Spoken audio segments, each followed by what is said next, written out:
네, 오늘 함께 나눌 말씀은 마태복음 13장 44절에서 50절까지 말씀입니다.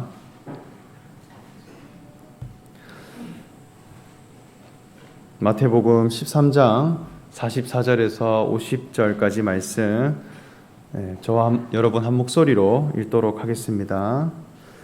천국은 마치 밭에 감추인 보화와 같으니 사람이 이를 발견한 후 숨겨두고 기뻐하며 돌아가서 자기의 소유를 다 팔아 그 밭을 사느니라. 또 천국은 마치 좋은 진주를 구하는 장사와 같으니 가서 자기의 소유를 다 팔아 그 진주를 사느니라.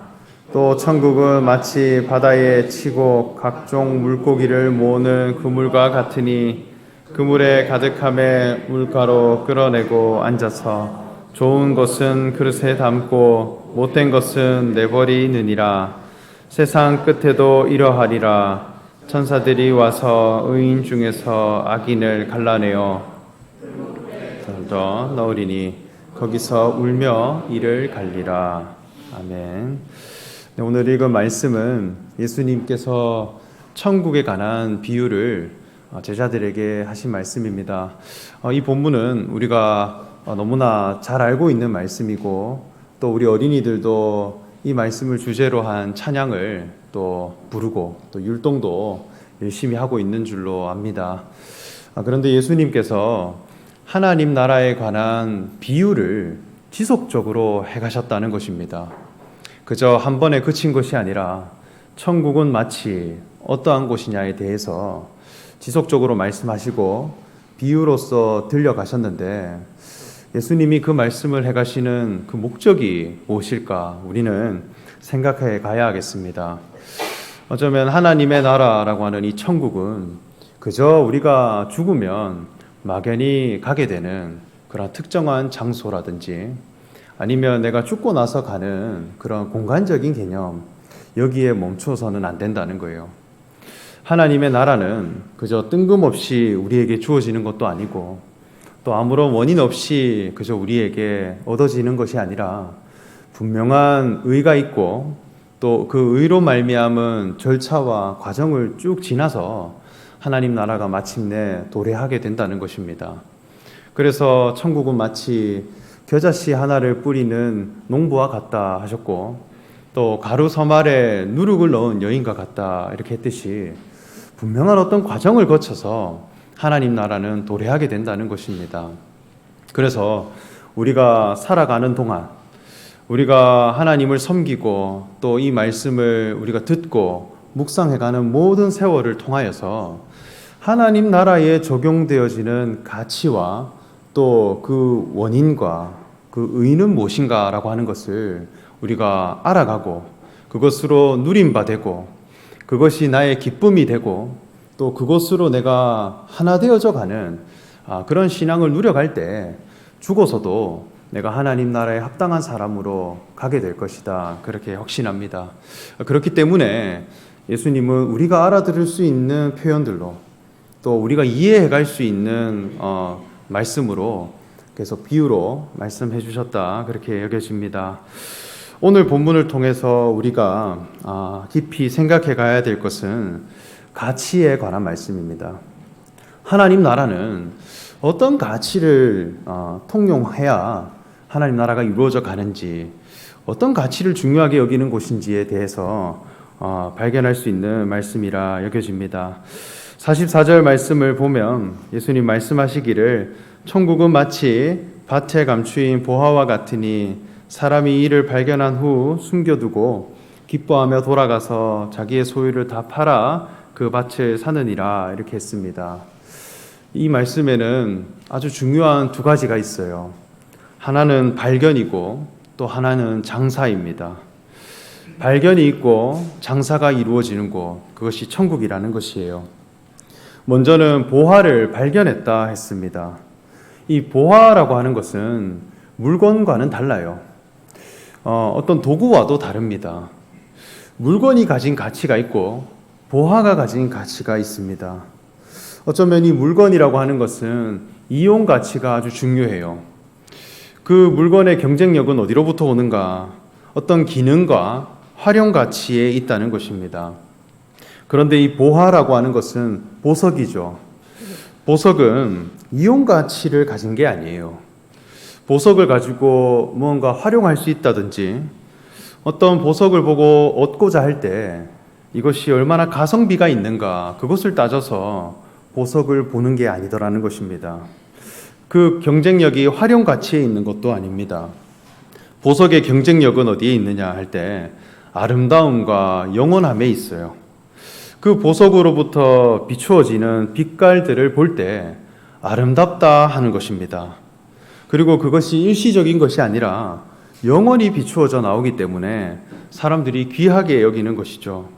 그래서 이 보석은 존재 가치를 가진 물건입니다.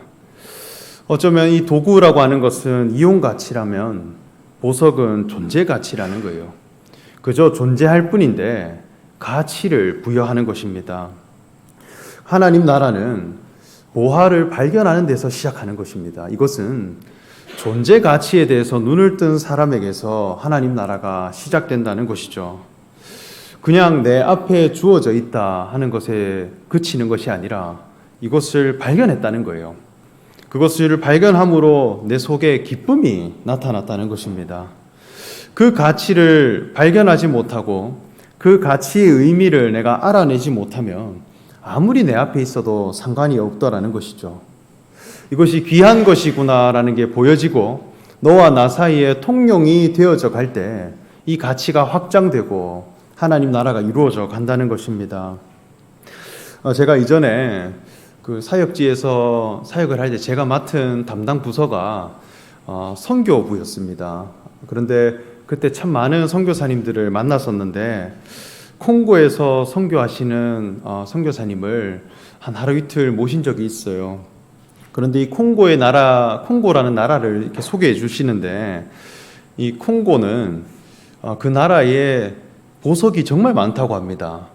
그리고 전 세계 사람들이 사용하고 있는 중요한 원료들 또 재료들이 다 콩고라는 나라에 매장돼 있다고 해요. 그래서 세계 최고의 원석이 매장돼 있고 또 원료가 저장되어 있는 곳 콩고라고 합니다. 그래서 정말 귀한 것들이 많이 있는 곳이래요. 그런데 동시에 가장 가난한 나라 중 하나라고 합니다. 보석이 넘쳐나는데 나라는 가난한 거예요. 서민들이 늘 배고파 굶어 죽는 일이 많고 또 쿠데타가 늘 자주 일어나서 정권이 바뀌기 때문에 지폐도 계속 바뀌고 화폐 가치가 통용이 안 된다고 합니다. 선교사님이 한 이야기를 해주시기를 콩고에서 마을에 자리를 잡고 살아가는데 도움을 받은 한 청년이 자기 집에 와서 선교사님께 다이아몬드를 좀 줄까 이렇게 이야기를 하더래요. 그래서 장난치는 줄 알고 이거 결혼을 해야 한번 하나 얻을 수 있는 그 보석인데 좀 줄 수 있다는 거예요. 그래서 괜찮다, 안 줘도 된다 이렇게 하니까 집으로 돌아가서 다이아몬드를 꺼내주는데 청바지에서 한 줌을 다이아몬드를 꺼내주더라는 것입니다. 그래서 이 나라 사람들은 집마다 다이아몬드가 한 주먹씩 줄 수 있을 만큼 풍성한 곳이구나 그런 생각을 했다고 합니다. 평생 한번 볼까 말까 한 보석들이 각 사람마다 한 주먹씩 있는 거예요. 그럼에도 그 사람은 가난해요. 그리고 그 나라는 발전하지를 못하는 것입니다.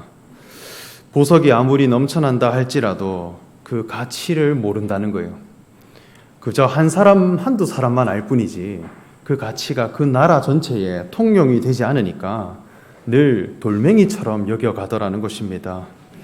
정권이 바뀔 때마다 지폐를 새로 찍어낸다고 합니다. 그냥 종이만 바꾸는 나라가 된 것입니다. 그래서 많다고 좋은 것이 아니라 가치를 아는 사람이 모인 것이 더 중요하다 그런 이야기를 나눈 적이 있었습니다. 나라가 왜 발전하지를 못하는가? 발견을 해가는 사람이 없기 때문입니다. 가치에 대해서 눈을 뜬 사람이 없기 때문이에요. 오히려 그 가치를 아는 사람들이 더 부유해지고 그 가치를 분명히 알아볼 수 있는 사람들이 그것을 이용할 수 있는 사람이 되더라는 것입니다. 그래서 가치 발견이 이루어지지 않으면 아무리 나라는 부유하다 하더라도 나는 가난하게 되는 그런 사람이 되더라는 것이죠. 오늘 말씀을 보면 보화를 발견하고 그것을 기뻐했다 했습니다. 가치에 대해서 눈을 뜬 사람이기 때문에 기쁨이 생겨난 것입니다. 속으로부터 만족감과 행복감이 뿜어져 나온 것이죠. 그런데 이 발견은 그냥 지나가다가 우연히 보게 된 것이 아니라 밭 속에 감추어 있더라는 것입니다. 밭에 감추어진 보화를 발견한 것이죠. 이 밭과 사람은 아주 그 운명이 비슷합니다. 밭이 가지고 있는 특징이 있고 사람이 가진 특징이 있는데 그것이 일치되더라는 것이죠. 이 밭은 흙으로 이루어져 있는데 이 흙이라고 하는 재료는 강함을 표현하는 재료가 아니에요. 스스로 경쟁력을 가진 재료가 아니라서 흙으로 높은 고층 빌딩을 세울 수도 없고 또 흙으로 견고한 문명을 이룰 수도 없습니다. 그런데 이 흙은 씨를 심어서 그 생명을 길러가는 데 있어서는 무엇보다 탁월하다라는 것입니다. 그래서 어떤 씨를 심느냐에 따라 그 땅에 대한 가치가 달라지는 그런 재료라 할 수 있겠습니다. 사람도 마찬가지예요. 하나님은 사람을 흙으로 지으셨고 또 그 속에 하나님의 생기를 불어넣으실 때 왕같은 제사장의 직분을 가진 자가 되게 하셨습니다. 그 중심에 무엇을 심느냐에 따라서 한없이 영광스러운 존재가 될 수도 있고 짐승보다도 더 못한 그런 사람이 될 수도 있더라는 것입니다. 무엇에 대한 가치를 받아들이고 심어갈 것인가, 이것이 매우 중요하다는 거예요. 예수님도 비유로 말씀하시기를 씨 뿌리는 자가 있고 4가지 밭이 있다 했습니다. 어떤 밭에 뿌려지느냐에 따라서 30배, 60배, 100배의 소출을 거두는 것이라 이렇게 했어요. 그런데 이 비유에 대해서 풀어주실 때 씨는 하나님의 말씀이고 밭은 사람의 마음밭이라 이렇게 말씀합니다. 사람의 마음이 하나님 보시기에 밭이더라는 거예요. 사람의 인생 자체가 하나님 보실 때 밭이더라는 것이죠. 이 보화라는 것이 한 사람 속에 감춰져 있다라고 하는 것을 발견한 것입니다. 사람 속에 감추어진 이 보화, 그것이 무엇일까요? 사람에게서 확인할 수 있는 가장 귀한 가치.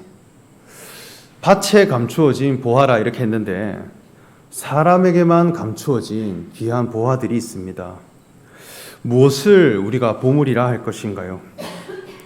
어쩌면 이 사람은 이용 가치를 낼 수 있는 존재가 아니에요.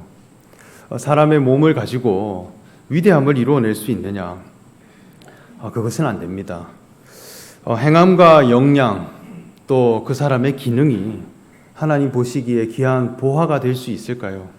그것이 영원하지 못하더라는 것입니다. 사도 바울은 고린도후서 4장을 통하여서 말씀했습니다.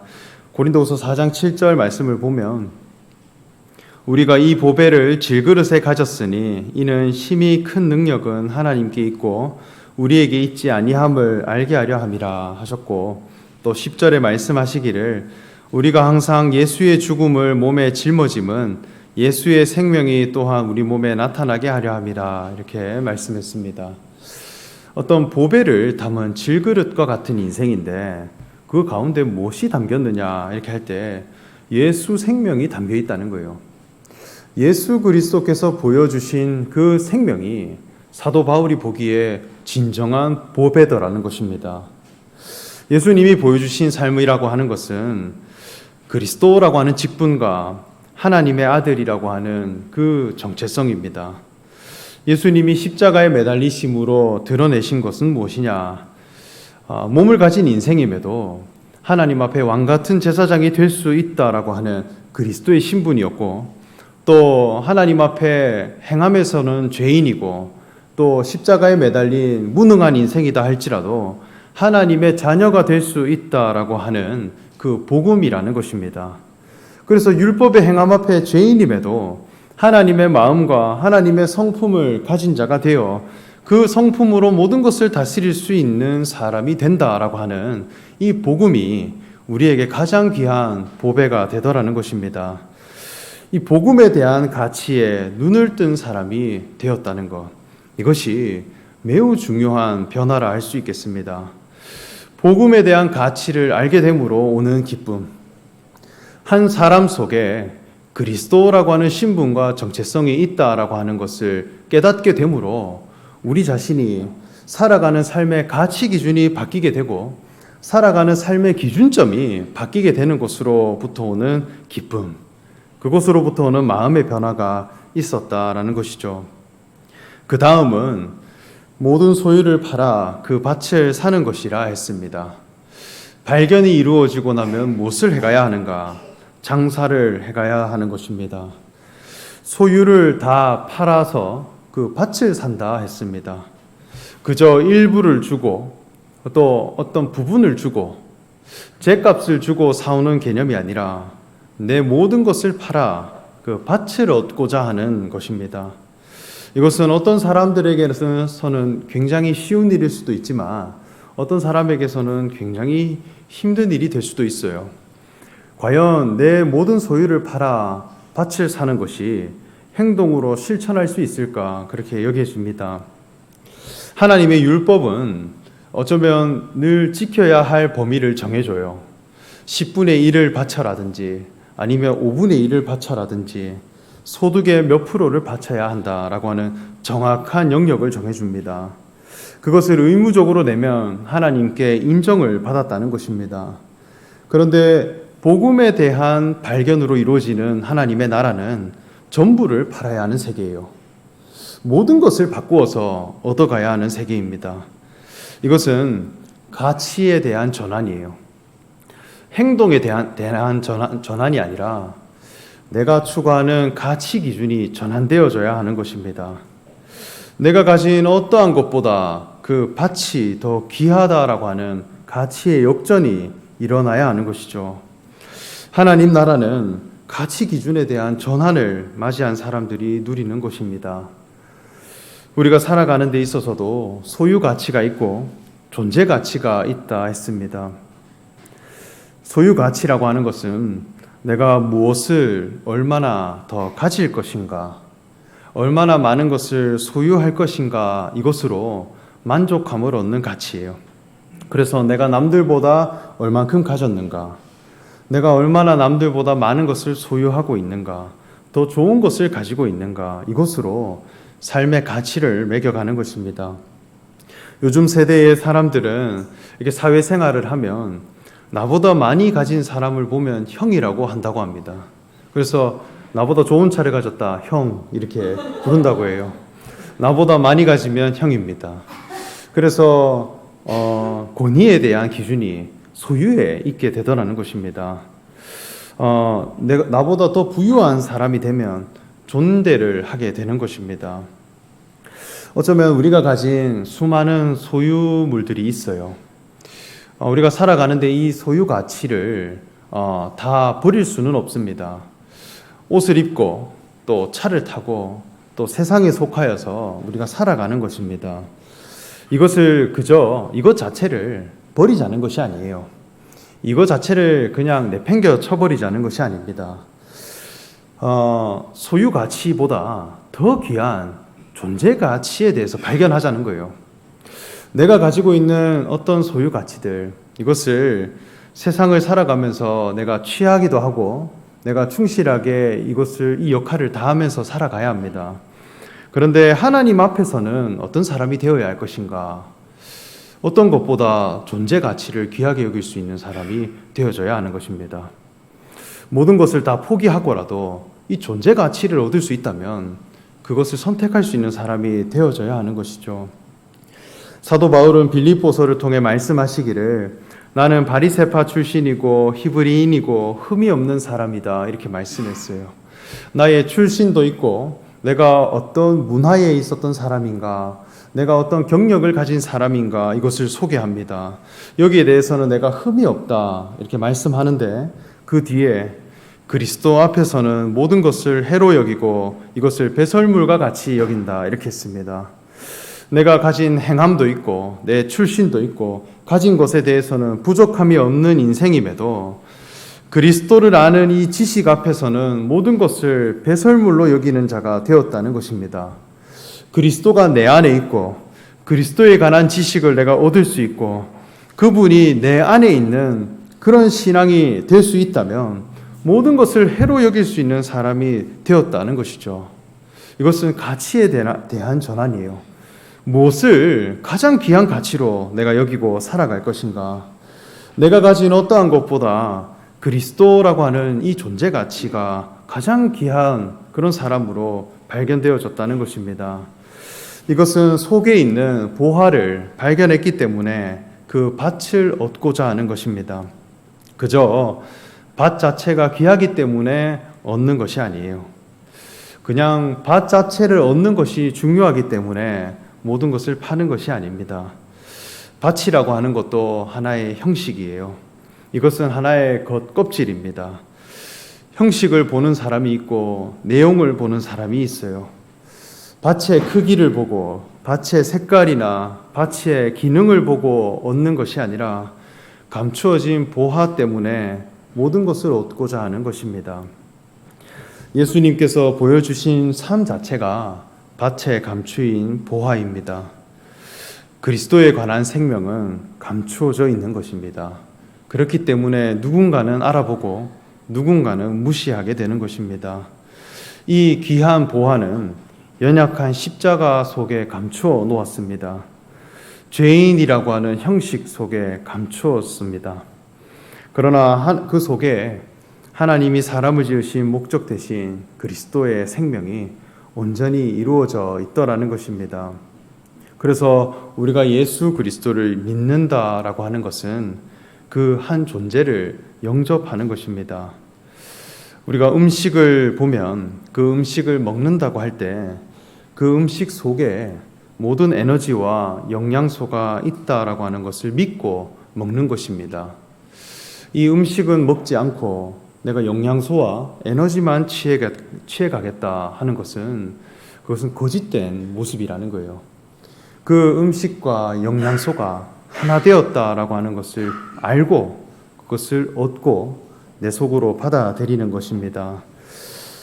그 한 존재를 전부 내 것으로 삼고자 하는 장사가 이루어지는 것이죠. 그리고 그 그리스도의 생명이 내 앞에 있는 한 형제 자매 가운데 있다 하는 것을 발견하고 그것으로 기뻐하고 또 내 모든 것을 드리더라도 그 생명을 얻어갈 수 있으면 해갈 수 있는 그 만남과 그 즐거움으로 일체감을 누려가는 그 관계가 참된 하나님의 나라다, 그렇게 여길 수 있겠습니다. 마지막 47절과 48절의 말씀을 보면 또 천국은 마치 바다에 치고 각종 물고기를 모는 그물과 같으니 그물에 가득함에 물가로 끌어내고 앉아서 좋은 것은 그릇에 담고 못된 것은 내버리느니라, 이렇게 말씀을 마무리합니다. 하나님의 나라는 바다의 각종 물고기를 모는 그물과 같다 했습니다. 이 바다는 이스라엘 백성들에게 있어서 세상을 상징하는 장소입니다. 모든 혼합된 물들이 모여서 혼재된 상태, 그것을 바다라고 부르는 것입니다. 거기로부터 물고기를 건졌다라고 하는 것은 세상으로부터 구원을 행했다는 것입니다. 그저 바다에 떠돌 그리고 그 바다에서 머물어서 살아갈 존재가 아니라 하나님의 곁으로 그 품으로 건짐받은 사람들이 모였다는 것입니다. 그런데 그 건짐에서 멈춘 것이 아니라 좋은 것과 못된 것이 구분이 이루어지는 곳이라 했어요. 그냥 건져 올려진 것에 멈춘 것이 아니라 좋은 것과 안 좋은 것, 의인과 악인이 구분되어지는 곳이 하나님의 나라라 할 수 있겠습니다. 그 구분되는 기준이 무엇일까요? 바로 발견과 장사에 있다 여겨집니다. 가치에 대한 발견이 없고 가치에 대한 전환을 해가지 않는 사람은 그물에 걸려 올라온다 할지라도 내어버림을 당하게 될 것입니다. 이것은 이미 하나님 나라와 내가 상관없는 사람이 되었기 때문에 버림받는 것입니다. 우리가 하루를 살아가더라도 그리스도를 발견하는데 내 인생을 다 써갈 수 있는 사람이 되기를 소망합니다. 또 그 가치를 얻고자 내가 장사해 갈 수 있는 사람이 되기를 우리가 간절히 소망합니다. 단 하루를 살아가더라도 그리스도에 대한 가치와 보배를 얻고자 하는 그 삶에 포커스를 맞추고 살아가는 사람들이 되기를 원합니다. 예수님께서 먼저 이 본을 보이셨습니다. 자기 목숨을 버리고 그리스도의 생명을 우리로 하여금 얻고자 그 길을 걸어가셨습니다. 이 즐거움과 이 발견이 우리의 기쁨과 또 우리의 만남의 기준이 되기를 간절히 소망하며 말씀을 전합니다. 함께 기도하겠습니다. 사랑의 하나님, 천국에 관한 비유의 말씀이 우리에게 밝히 드러나기를 원합니다. 하나님 앞에 얼마나 많은 것을 행하고 또 많은 것을 이루었느냐, 그곳으로 우리가 나아가는 것이 아니라 존재 가치에 대해서 눈을 뜬 자가 되고 또 예수 그리스도께서 보여주신 그리스도와 하나님의 아들이라고 하는 존귀한 신분과 정체성을 우리가 늘 발견함으로 그것으로 기뻐하고 그것을 얻고자 내 모든 소유 가치를 팔아 그 생명을 얻을 수 있는 그런 그리스도인들이 되기 원합니다.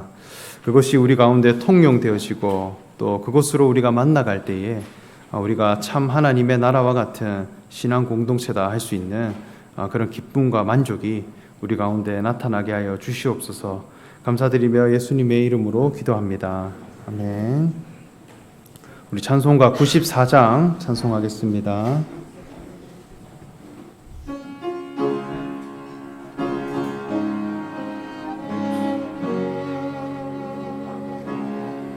주 예수보다 더 귀한 것은 없네. 이 세상 무기와 바꿀 수 없네. 영숙은 내 대신 돌아가신 그 놀라운 사랑 잊지 못해. 세상 즐거움 다 버리고 세상 자랑 다 버렸네. 주 예수보다 더 귀한 것은 없네. 예수 밖에는 없네. 주 예수보다 더 귀한 것은 없네.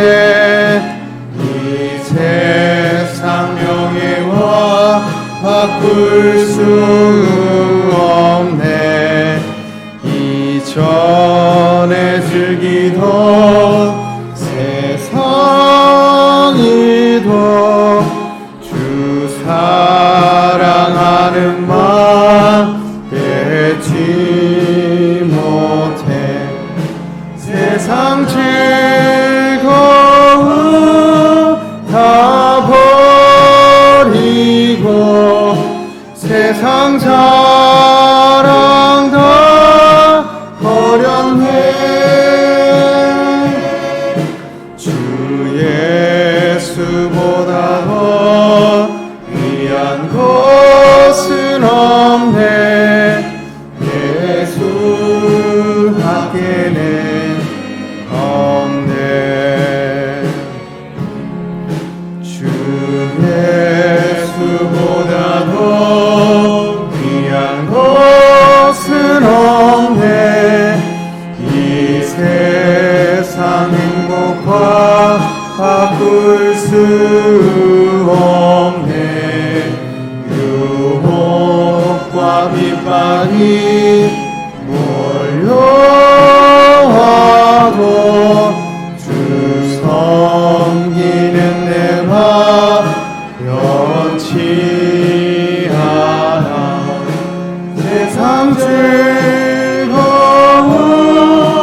다 버리고 세상 사랑 다 버렸네. 주 예수보다 더 귀한 것은 없네.